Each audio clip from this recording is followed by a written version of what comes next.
Hello and welcome back. So today we're looking through more world coins that have been kindly sent into the PO box. A massive thank you to everyone that has sent coins into the PO box. You don't feel obliged to do so, but the coins that do come through make it into one of these videos.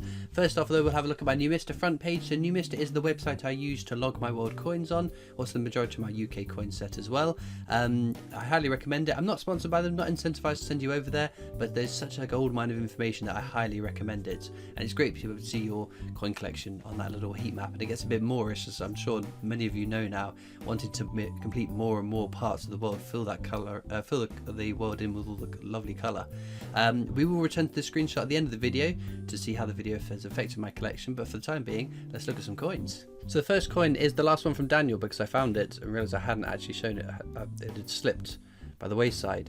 So Daniel sent in a whole bunch of state quarters. So we have Idaho, Estro Perpetua. I imagine that must be like a Latin name of the bird, right? The eagle? Is it a golden eagle? Don't know. From the year 2007. It is a P mint mark. But no, Daniel was very generous in the amount of state quarters he sent. It's the first time I've had a chance to look through so many. So a big thank you to Daniel. And then Alana sent in or gave me to at the mint. I forget whether it came to the PO box or whether she gave them to me at the mint in person. Sent a whole bunch of coins in. This one is Chilean, and yes, Chilean. It's a 10 pesos from 2006. It's a cool coin. I don't have many coins from South America. South America and Africa are parts of the world where my coin collection is somewhat lacking. What is that green stain I've managed to get on my finger? Where on earth is that from? Green. What if I touch the screen? Pass. Anyway, ignoring that, moving swiftly on, we then have, this is from Thailand, it's 5 baht I believe, and this is the previous monarch to the current monarch, I believe at least, but no, it's a cool coin. The Thai coins are exceptional. They have these beautiful temples and designs on it. You've got the year up here, ignoring the first 2 digits. Plug that into a converter, I'll tell you what year it's actually from. It's a cool coin. It's circular with this sort of border which makes it look, to me at least, like it's a different kind of design. We're staying in Thailand with this one here, which again I believe is a 1 baht. I'm sure this symbol is a baht, is it? I don't know, possibly. Going out on a limb there. And again, another cool sort of temple. How cool that would be, going to Thailand, seeing all of the places commemorated on the coins. That would be neat, wouldn't it? But no, very cool. And again, the year up there. I use a date converter that someone kindly sent me a link to help ascertain what it is. We're in Thailand again. This is bimetallic, and it's got interesting reading. Part reeded, part milled, not reeded. Part milled, part unmilled. Oh, this is going to be a 10 baht. Again, another awesome temple. With some dots up there. I wonder if that's Braille. I don't think there was any on the other coins. But no, again, it's a lovely coin. I like bimetallic coins. They are very cool. And again, dates just here.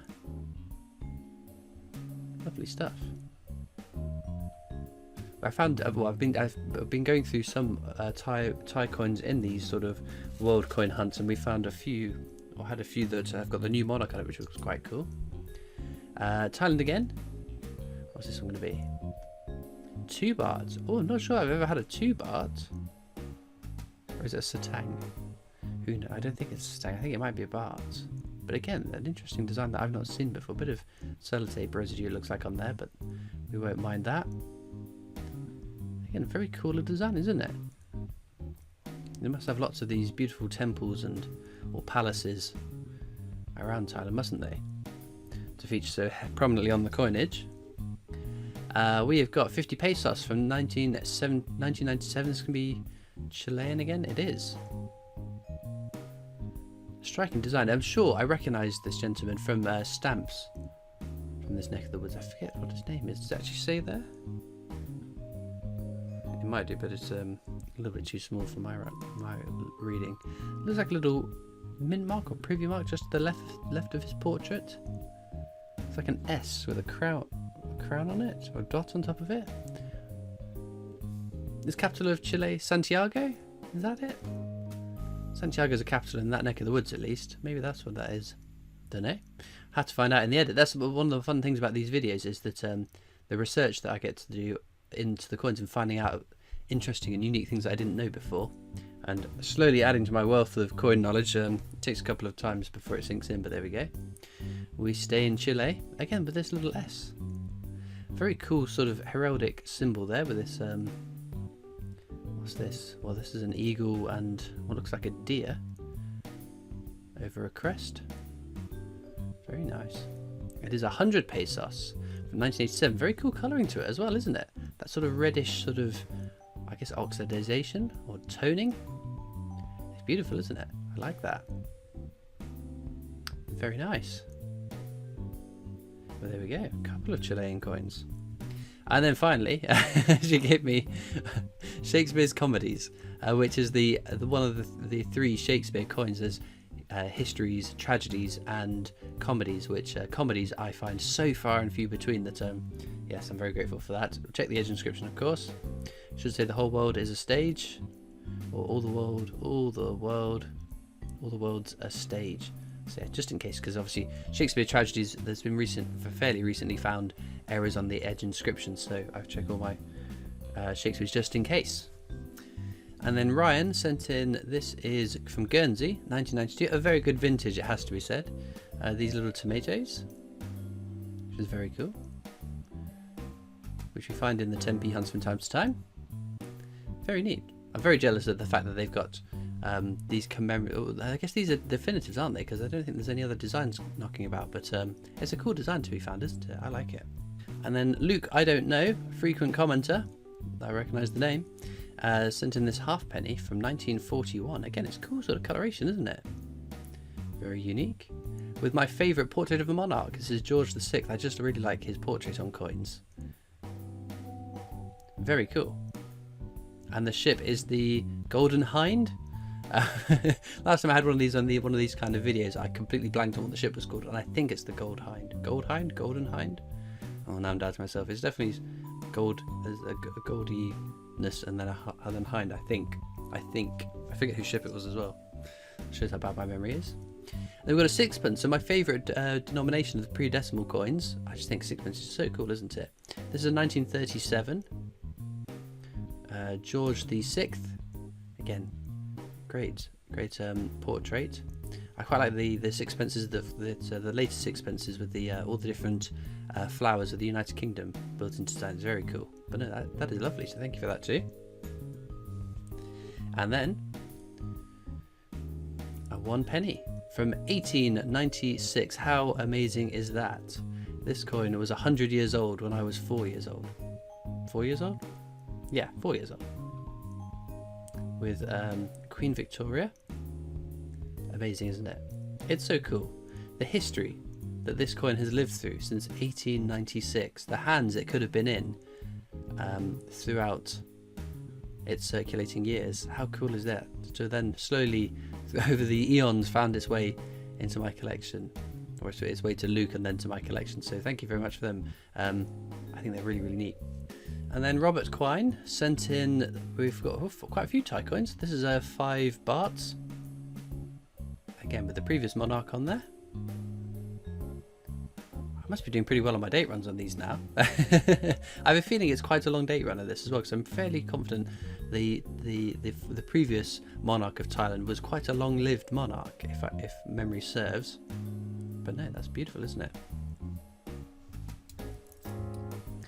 We then have a Gibraltarian 10 pence with this cute little partridge on it. This is from 2016, so fairly recent one, which is it's lovely quality as well, isn't it? The interesting thing with these territories is all the different portraits they have of the Queen. So have we got any sort of indication of who made that design? I can't see any initials, maybe just in the bottom left of her shoulder. What is that?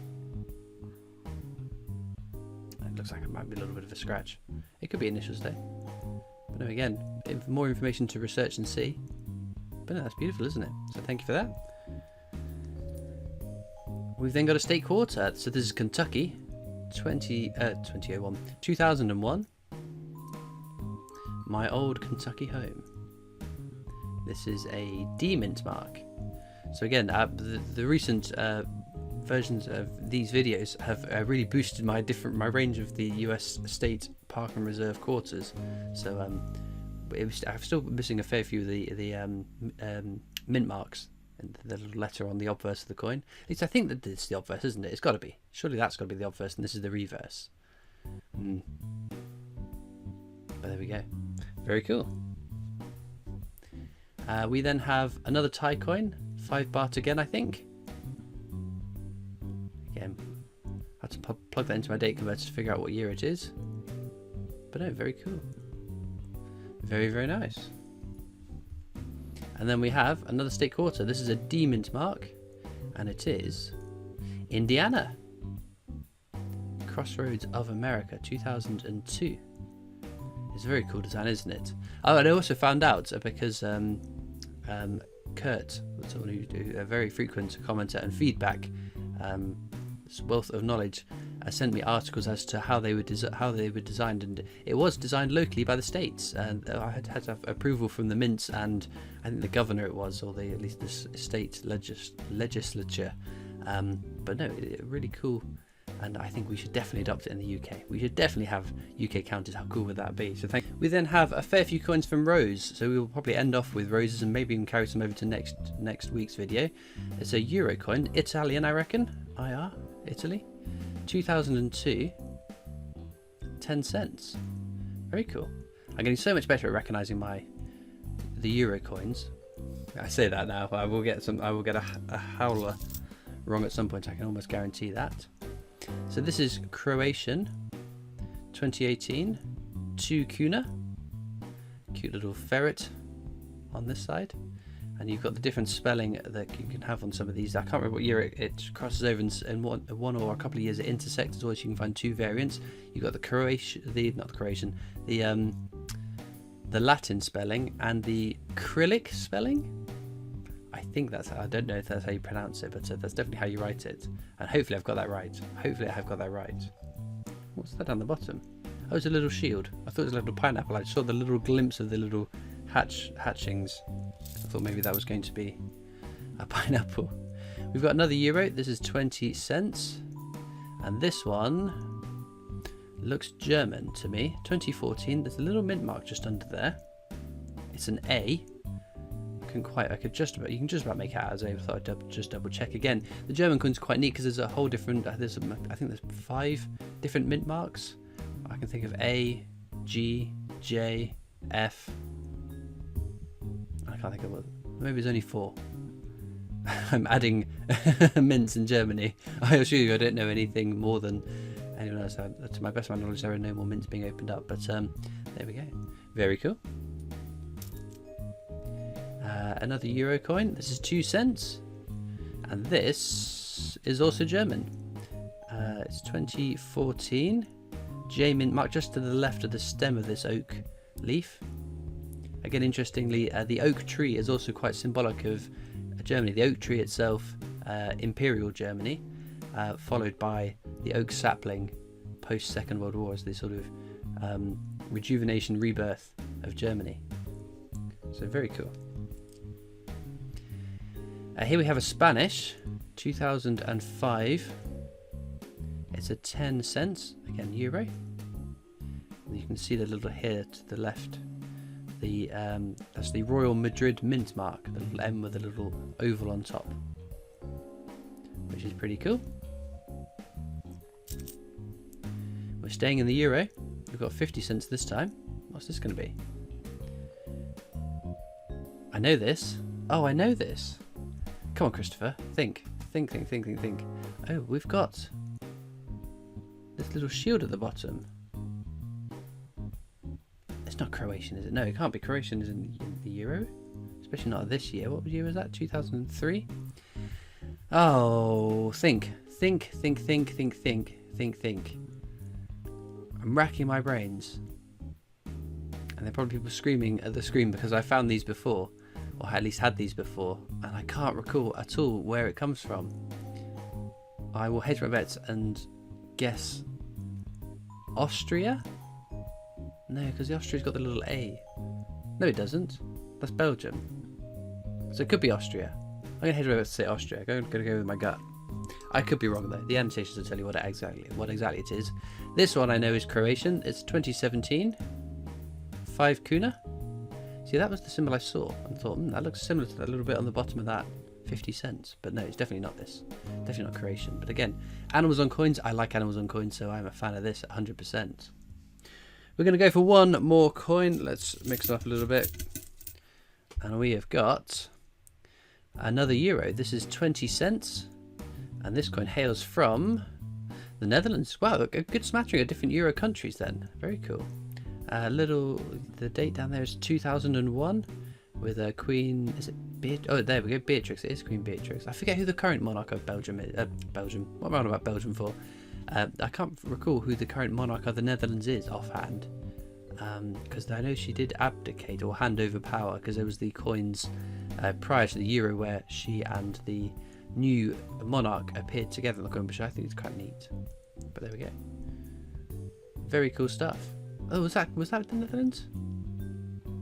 I can't think now. I'm doubting that as well. Oh dear, my little addled brain. Deary, deary, dear. Well, what we're going to do now is look at that front page of New Mystery again to see how this video has affected my collection.